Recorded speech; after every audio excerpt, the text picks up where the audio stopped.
Banda, zdaj je z nami višji kriminalistični inšpektor Marko Krajnc, strah in trepet dilerjev, a tudi staršev, ki jedo kukije. Pozdravljeni. Tudi trepet staršev smo včasih. A res, zakaj? Zakaj? Zato, ker vsak, ki uživa prepojene droge oziroma jih poseduje, lahko pride k nam na obravnavo. Tako da starši tudi vi pozor, ko boste po kukijih segali. Ampak kako dolgo THC ostane v telesu in kdaj ga policisti ali pa kriminalisti sploh odkrivate?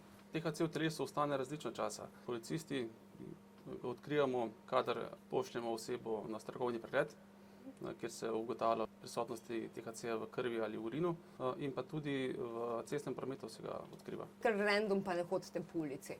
Ne, policija poseduje hitre teste, ki jih uporablja za odkrivanje prepojenih drog v telesu voznikov. Pa sem jaz zdaj v kiosku varna. Seveda ste varni. Lahko pa izvedemo sicer en hitri test. Dajmo.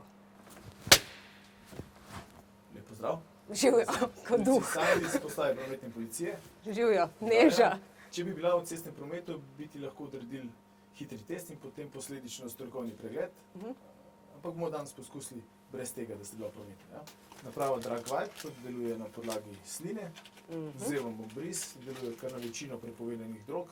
S to paličico modre barve si boste po sluznici podrgnili v notranjosti, bom jaz to povedal, kdaj bo dovolj. Kar izvolite priti sama. Tako smešno umivanje zob. Ja, nekako podobno. Ja. Bova preverila, če je že dovolj. Ja, v redu bo. Koliko moramo pa zdaj počakati? Ja, približno 8 minut. Hitri test deluje na podlagi pevnika, aktiviramo samo snov in bo potem položila na pravo vodoravni položaj in počakali na rezultat. S katerimi drogami pa se kriminalisti najpogosteje ukvarjate? Najpogosteje se ukvarjamo s prepojeno drogo konoplja. Sledijo kokain, heroin in ostale tudi sintetične droge, kot so ekstazi, amfetamini, metamfetamini. Evropski center za spremljanje drog in zasvojenost z drogami je dal ven poročilo za leto 2017 in so napisali, da se vsak teden odkrije neka nova spojina drog. Ne? Kako vi sploh veste, kaj iščete?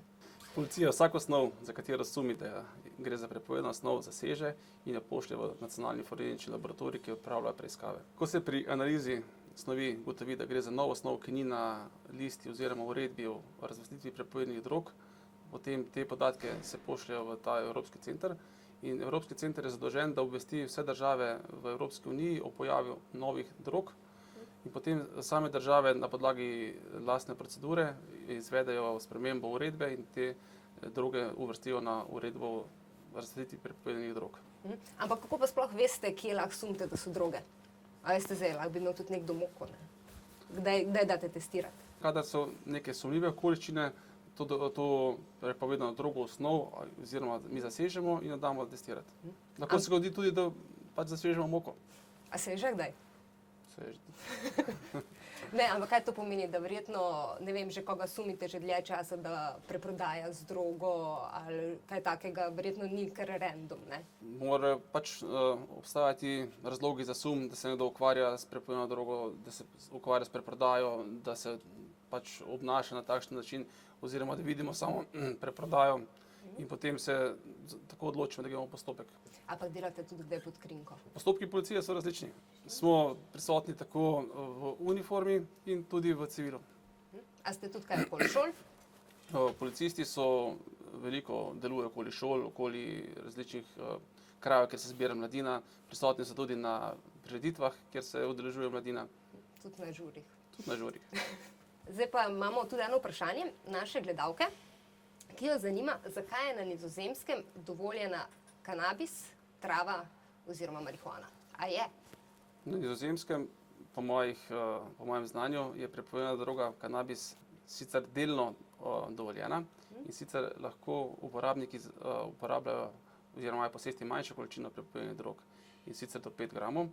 Prepovedane droge je prepovedano preprodajati, lahko jo pa nabavljajo v tako imenovanih coffee shopih. Država regulira delovanje coffee shopov z različnimi pravili in sicer, da ne smejo oglaševati preprodaje prepovedanih drog, omogočiti vstopa mladoletnikov. V samih coffee shopih lahko prodaja največ 5 gramov določeni osebi in pa dnevno lahko preprodajo v teh coffee shopih samo 500 gramov prepovedane droge konoplja.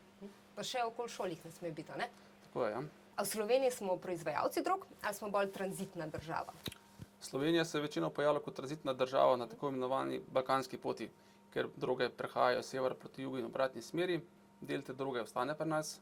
Slovenija pa tudi v določeni meri tudi proizvajalka in sicer predvsem prepojene droge konoplja. In tega pa kaj odkrijete verjetno, ne? Odkrijemo določeno število tudi proizvajalcev in tudi uživalcev ter preprodajalcev. A imajo višje račune elektrike? Tudi nekateri. Policija preiskuje gojenje, preprodajo prepojene droge na različne načine. Sodelujemo z distributerji električne energije, ki nam sporočajo podatke o povečanih odjemih električne energije. Kaj pa se zgodi, če mladoletnika dobite, ne vem, z drogo po žepih? V prvi vrsti je potrebno prepojeno drogo zaseči in potem damo to drogo v analizo. Ko ugotovimo, da gre dejansko za prepojeno drogo, lahko zoper mladoletnika uvedemo postopek o prekršku, oziroma če gre za zelo veliko količino prepojene droge ali dobimo pri preprodaji, potem pa vodimo zoper njega kazenski postopek na podlagi kazenskega zakonika. A pa ne pokličete takoj staršev? Staršev obvestimo takrat, ko smo mi prepričani, da gre dejansko za prepojeno drogo. Pa je še nekaj manevrskega prostora, da doma mladostniki sami pojasnijo, kaj se je zgodilo ali kako? Ja, tako bi lahko rekli, ja. A pa se tudi z marico ne peleš? Ne. Dejstvo je, ne, da kljub temu, da so droge nevarne, da se lahko z njimi zasvojimo, 1% prebivalstva pač, ki jih konzumira, tako mladih kot odraslih. Ne. In poleg te nevarnosti, da se lahko z drogami zasvojimo, je še ta nevarnost, da so jim premešane neke snovi, ki so še dodatno strupene. A je kakšna možnost, da se pri tem zaščitimo, poleg tega, da rečemo pač ne drog konzumirati? Na mlade je treba predvsem apelirati, da se zavedajo nevarnosti, ki jih droge prinašajo. Ne samo uživanje, tudi vse ostale dejavnosti, ki se poleg tega dogajajo. Kaj pomeni zasvojenost z drogami in potem zasvojenost, ki lahko ne samo drog, lahko tudi drugih stvari, od alkohola, cigaret, igranja računalniških igric, ima lahko potem tudi hude posledice za nadaljne življenje samih mladoletnikov, njihovih družin in tudi ostalih prijateljev. Bi pa apeliral na mlade, da pač z drogami ne eksperimentirajo, da jih ne konzumirajo, da na zabavah čuvajo en drugega. Da so vedno v skupini, pa da se popazijo. Ja, to je to. Najboljše je, da so, če grejo na zabavo skupaj, da so skupaj se zabavajo, gledajo en na drugega, si pomagajo. V primeru, da pa pride do kakšnih posledic, da pa tudi potem poskušajo čim prej pomagati tej osebi. Zdaj pa še ena nevarnost, ne? Da smo na maturantskem izletu in imamo droge in nas tam zasačijo. Kaj pa v tujini se zgodi? Ja, v tujini bo tisti, pri katerem bojo našli prepojeno drogo, odgovarjal pač po zakonih, ki veljajo v tisti državi. A bo mogel ostati tam? To je odvisno od zakonodaje, ki ima tujina. Neža, a te zanima, kakšen je rezultat tvojega testa? Mal pa ne. No, pa pogreva. Evo, dajmo pogledati, Neža, da vidimo. Hitri test je pokazal, da je veljaven, in sicer to so 3 črtice, ki so obarvane, to je kontrolna. Rdeče barve so. Tako, na vse ostalo ne kaže, se pravi, ni nobene črtice, ki bi bila obarvana in negativno. Dobro in tako mora biti. Sam pa se ne moram z vami zdaj odpeljati. Ne, lahko vsem pokažemo naše službeno vozilo. Kako lepo. Zdaj se gremo pa peljati z avtom tudi, ne?